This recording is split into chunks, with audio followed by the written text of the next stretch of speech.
నమస్తే సఖులు. ఈరోజు చదవబోయే కథ పేరు చిట్టి చలువ. చిట్టి ఎప్పుడూ చలువ చేసిన బట్టలే వేసుకుంటుంది. దాన్ని చూస్తే స్నేహితురాళ్ళందరికీ అసూయ. ఇంటికి బట్టలు ఉతికే సోమన్న తెచ్చిన బట్టలు ఒక్కరోజుకే మడత నలిగిపోవటం వల్ల వాళ్ళెవరూ చిట్టిలాగా ప్రతిరోజు నలగని బట్టలు వేసుకోలేరు.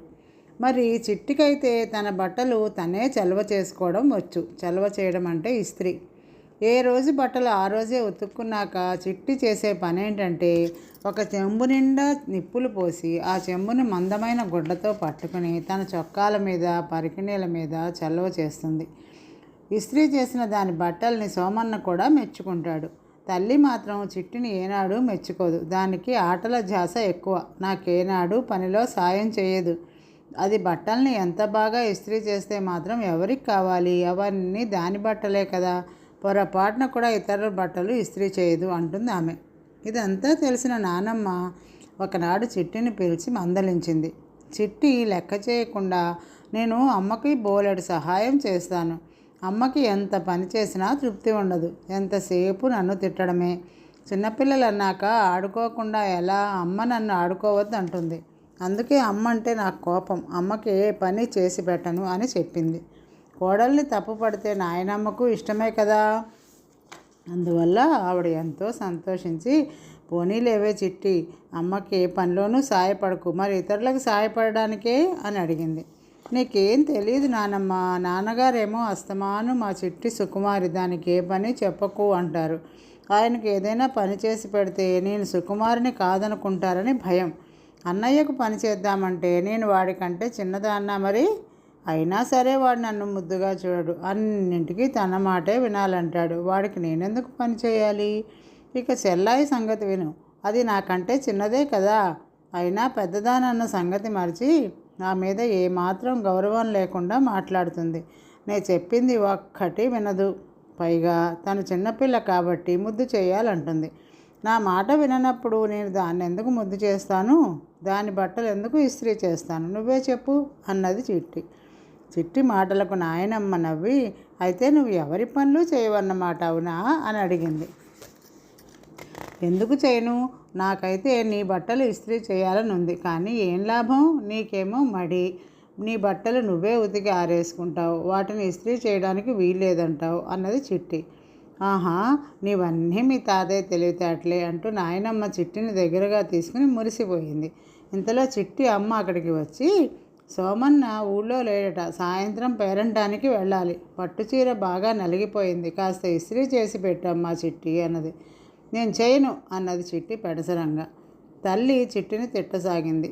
అప్పుడు నానమ్మ కల్పించుకుని, దాన్నెందుకే తిడతావు? పిల్లలతోనైనా సరే అవసరం ఉన్నప్పుడు మంచి మాటలాడి పని చేయించుకోవాలి. నువ్వు మరీ పెడసరం మనిషివి అంటూ కోడల్ని మందలించింది. మనవరాలు కదా అని వెనకేసుకొచ్చి దాన్ని పాడు చేయకండి. నేను పెడసరం మనిషినైతే మీరు దాని చేత నా చీర ఇస్త్రీ చేయించండి చూద్దాం అని సవాల్ చేసి చిట్టి అమ్మ అక్కడి నుంచి వెళ్ళిపోయింది. నాయనమ్మకి పౌరుషం వచ్చింది. ఆవిడ మనవరాలతో, నువ్వు గనక మీ అమ్మ చీర ఇస్త్రీ చేసావంటే నీకు దాని చేతే మంచి పట్టు పరికిణి కుట్టిస్తాను అన్నది. పట్టు పరికిణియే? అమ్మో, ఎంత గింజుకున్నా అమ్మ అందుకు ఒప్పుకోదు అన్నది చిట్టి. ఎందుకు ఒప్పుకోదు? మన బుర్రలో తెలివి ఉంటే అంటూ నాయనమ్మ చిట్టికి ఒక ఉపాయం చెప్పింది. ఈ ఉపాయాన్ని ఎలా అమలు జరపారో నానమ్మ మనవరాలు అభ్యాసం చేస్తుండగా పొరుగింటి ఆవిడ వచ్చి చిట్టి అమ్మను, పట్టుచీర కొనడానికి బట్టల దుకాణానికి సాయం వస్తావా అని అడిగింది. అందుకు చిట్టి అమ్మ ఆశ్చర్యపోయి, ఈ మధ్యనే కదా ఒక పట్టుచీర కొన్నావు, నీకు డబ్బు కానీ ఎక్కువైందా ఏంటి అని అడిగింది. అందుకు పొరుగింటి ఆవిడ నిట్టూర్చి, అంతా నా దురదృష్టం. ఈ రోజుల్లో పిల్లలు బాగా తెలివి మీరిపోయారని తెలుసుకోలేకపోయాను. మా అమ్మాయి ఎన్నాళ్ళుగానో పట్టుపరికిణి కావాలని అడుగుతున్నది. ఎదిగే పిల్ల కదా, ఇంకాస్త పెద్దయ్యాక కుట్టించుకోవచ్చులే అనుకుని జాప్యం చేశాను. అదేం చేసిందో తెలుసా? నాకు బట్టలు ఇస్త్రీ చేయడం వచ్చు, నీ చీర ఇస్త్రీ చేసి పెడతాను అని పట్టుచీర తీసుకుని ఇస్త్రీ చేస్తూ ఇంత మేర కాల్చేసింది. అది కావాలనే ఆ పని చేసిందని నా అనుమానం అన్నది బాధగా. నీ పట్టుచీర కాల్చితే దానికేం ప్రయోజనం అని ప్రశ్నించింది చిట్టి అమ్మ. ప్రయోజనం లేకే, ఆ పట్టుచీర నేను కట్టుకునేందుకు ఎలాగూ పనికిరాదని దాంతో దానికి 2 రకాల పట్టు పరికిణీలు కుట్టించాను. ఇప్పుడేమో నాకు పేరంటానికి వెళదామంటే పట్టుచీర లేకుండా పోయింది అన్నది పొరిగింటి ఆవిడ. చిట్టి అమ్మ తలాడిస్తూ, సరేలే భోజనాలు అయ్యాక ఇద్దరం కలిసి బట్టల దుకాణానికి వెళదాం అన్నది. పొరిగింటి ఆవిడ వెళ్ళిపోయింది. అప్పుడు ముందు చిట్టి, వెనకగా నాయనమ్మ అక్కడికి వచ్చారు. తల్లితో చిట్టి, అమ్మా నేను నీ పట్టుచీర ఇస్త్రీ చేస్తాను అని ఇంకా ఏదో అనబోతూ ఉండగా చిట్టి అమ్మ కోపంగా దాని వంక చూస్తూ, నీ ఎత్తు నాకు తెలిసిపోయిందిలే, నా బట్టలు నువ్వు ఇస్త్రీ చేయడానికి వీల్లేదు. ఒకవేళ ఇస్త్రీ చేసినా సరే నేను నీకు పట్టు పరికిణి కుట్టించను, తెలిసిందా అన్నది. తాము చెప్పకుండానే పట్టు పరికిణి విషయం ఆమెకు ఎలా తెలిసిందో అర్థం కాక చిట్టి నాయనమ్మ కూడా ఆశ్చర్యపోయారు. మరొక కథ. వల్లభుడి జబ్బు. వల్లభుడు అనేవాడు పొరుగురు వెళుతూ అడవి మార్గం పట్టి దారి తప్పాడు. అప్పుడు వాడు ఒక చోట నిద్రిస్తున్న నడివయస్కుడిని కాటువైపోతున్న విషసర్పాన్ని చూశాడు. క్షణం కూడా జాప్యం చేయకుండా వాడు ఆ పాముని వెనక నుంచి తోక పట్టుకుని దూరంగా విసిరేశాడు. ఆ అలికిడికి నడివయస్కుడు లేచి జరిగింది తెలుసుకుని, నాయనా, సమయానికి నా ప్రాణాలు కాపాడి రక్షించావు. ప్రత్యుపకారంగా నీకు నా దగ్గర ఉన్న మాయా సంచిని ఇస్తాను. అది నీవు కోరినప్పుడల్లా ఆహారాన్ని ఇస్తుంది.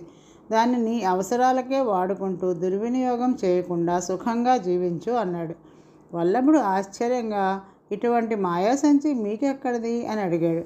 నేను ఒక భాగ్యవంతుడిని.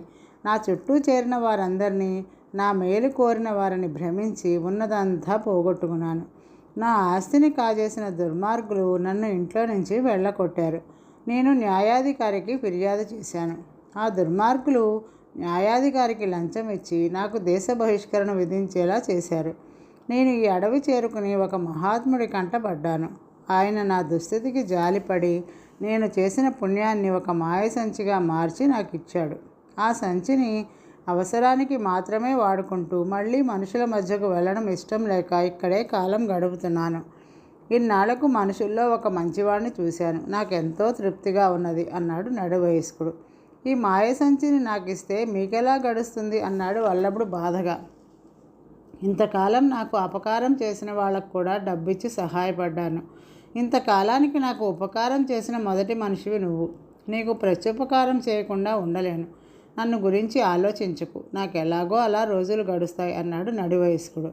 అయితే మీరు నాతో వచ్చి ఉండండి, నాకు ఎవరూ లేరు అన్నాడు వల్లభుడు. నడివయస్కుడు దీనికి అంగీకరించాడు. వాళ్ళిద్దరూ కలిసి అతి కష్టం మీద సరైన దారి పట్టుకుని తిరిగి వల్లభుడి గ్రామం చేరుకున్నారు. కొంతకాలం బాగానే గడిచింది. మాయసంచి ధర్మమా అని వల్లభుడికి తిండి లోటు లేదు. అయితే వాడికి అది తృప్తిగా లేదు. బాగా డబ్బు సంపాదించి మెడలు కట్టి వైభవంగా జీవించాలి అని వాడి కోరిక. ఆ కోరికని నడివయస్కుడికి చెప్పాడు. అందుకు నువ్వు స్వయంగా కష్టపడాలి, మాయసంచిని దుర్వినియోగం చేయకు అని హెచ్చరించాడు నడివయస్కుడు. ఆ సంచిని దుర్వినియోగం చేస్తే ఏమవుతుంది అని అడిగాడు వల్లభుడు. నీకేమీ కాదు. నీ బుద్ధిని మాయా సంచి తప్పుదారి పట్టిస్తే ఆ మాయ సంచి నీకు ఇచ్చినందుకు తప్పు నాదవుతుంది, నేనే అనుభవిస్తాను అన్నాడు నడివయస్కుడు. భాగ్యవంతుడు కావాలి అన్న కోరికను చంపుకోలేక వల్లభుడు మాయా సంచితో భోజనం తయారు చేసి అందరికీ అమ్మసాగాడు. పెట్టుబడి లేకుండా అన్నం వస్తుండడం వల్ల త్వరలోనే వాడికి మంచి లాభాలు రాసాగాయి. ఈలోగా నడివయస్కుడు ఊళ్ళో చాలామంది ఇళ్లలో కష్టపడి పనిచేయసాగాడు. వల్లభుడు ఎంత వారించినా ఆయన వినలేదు. తను చేసిన పనికి ఆయన ఎవరి వద్ద నుంచి ప్రతిఫలం తీసుకునేవాడు కాదు. ఇందుకు ఎవరైనా ఆశ్చర్యపడి అడిగితే, బాబు, నేను చేసిన పాపానికి ఇది ప్రతిఫలం. ఇలా ఊరికే పని చేయకపోతే నేను నరకానికి పోతాను అనేవాడు. ఊళ్ళో వాళ్ళు కొందరు వల్లభుణ్ణి, నీవింత బాగా సంపాదిస్తున్నావు కదా, నీతో పాటు ఉండే ఆ పెద్ద ఆయన అంత కష్టపడి పనిచేస్తూ ఉంటే ఊరుకుంటావే అని మందలించారు. వల్లభుడు నడువయస్కుడితో ఒకనాడు, నీ మూలంగా నాకు చెడ్డ పేరు వస్తుంది, నువ్వు వాళ్ళ వీళ్ళ ఇళ్లలో పనిచేయడం మానుకో అన్నాడు. నడివయస్కుడు వాడి మాట లెక్క చేయకుండా, నీ దగ్గరున్న మాయా సంచి నా పుణ్యానికి ప్రతిఫలం. నా పుణ్యం ఉన్నంత కాలమే దాని మహిమ ఉంటుంది. ఆ పుణ్యం తగ్గిపోకుండా నేను ఈ పని చేస్తున్నాను. నువ్వు మాయా సంచిని బాగా ఎక్కువగా వాడుతున్నావు కదా, అందుకే అన్నాడు. ఎప్పుడైతే నడివయస్కుడి పుణ్యం తనకి పనికి వస్తుందని తెలిసిందో ఆ తర్వాత వల్లభుడు ఇంకా మాట్లాడలేదు. వాడు బాగా ధన సంపాదనలో పడ్డాడు. ఏడాది తిరగకుండా మేడ కట్టి ధనవంతుల ఇంటి పిల్లని పెళ్లి చేసుకున్నాడు. ఉన్నట్టుండి వాడికి జబ్బు చేసింది. పేరు మోసిన వైద్యులు వచ్చి వాణ్ణి పరీక్షించి చూసి, ఈ జబ్బు మాకు అంతుపట్టడం లేదు, ఏ యోగినైనా దర్శించడం మంచిది అని సలహా ఇచ్చారు. వల్లభుడి భార్య వాణ్ణి బాగా పేరు ఉన్న ఒక యోగి దగ్గరకు తీసుకెళ్ళి చూపించింది. యోగి వాణ్ణి చూస్తూనే, శ్రమపడకుండా సుఖాలు అనుభవిద్దాం అనుకున్నావు, శరీర శ్రమ అవసరం లేకుండానే నీకు సంపద పెరుగుతున్నది, అందువల్ల నీకు శరీర ఆరోగ్యం ఎందుకు, అందుకే మంచం పట్టావు అన్నాడు. అదేమిటి స్వామి, మరి సంపదను నేను అనుభవించవద్దా అన్నాడు వల్లభుడు. కష్టపడే వారికే అనుభవించే యోగం ఉంటుంది, అదీ కాక నువ్వు ఒకరి శ్రమను ఉపయోగించుకుంటున్నావు, ఆ పాపం నిన్ను వేధిస్తున్నది అన్నాడు యోగి. నా వద్ద ఒక మాయ సంచి ఉన్నది, అది ఒక ఆయన నాకు మనస్ఫూర్తిగా ఇచ్చాడు, ఆ సంచిని నేను ఎక్కువగా ఉపయోగిస్తే ఆ పాపం ఆయందే కానీ నాది కాదని ఆయనే చెప్పాడు అన్నాడు వల్లభుడు. మూర్ఖుడా, నీ పాపాన్ని ఆయన స్వీకరించి ఉండవచ్చు, నీ కారణంగా అంతులేని శ్రమకు గురైన ఆయనకు నీ మీద కోపం లేకపోవచ్చు, కానీ ఆయన పడే శ్రమంతా పాపంగా మారి నీకు చుట్టుకున్నది. ఇకనైనా బుద్ధి తెచ్చుకుని ఆయనకు సేవలు చేస్తూ అత్యాశ మాని బతుకు, నీ జబ్బు తగ్గుతుంది, సుఖపడతావు అన్నాడు యోగి. దానితో వల్లభుడికి తన తప్పు అర్థమై యోగికి నమస్కరించి తన పద్ధతిని మార్చుకుంటానని మాటిచ్చాడు. ఆ వెంటనే వాడి జబ్బు తగ్గిపోయింది. ఆ తర్వాత నుంచి వల్లభుడు మాయా సంచిని తన ఇంటి అవసరాలకు మాత్రమే ఉపయోగించుకుంటూ ధన సంపాదనకు స్వయం కృషి మీద ఆధారపడ్డాడు.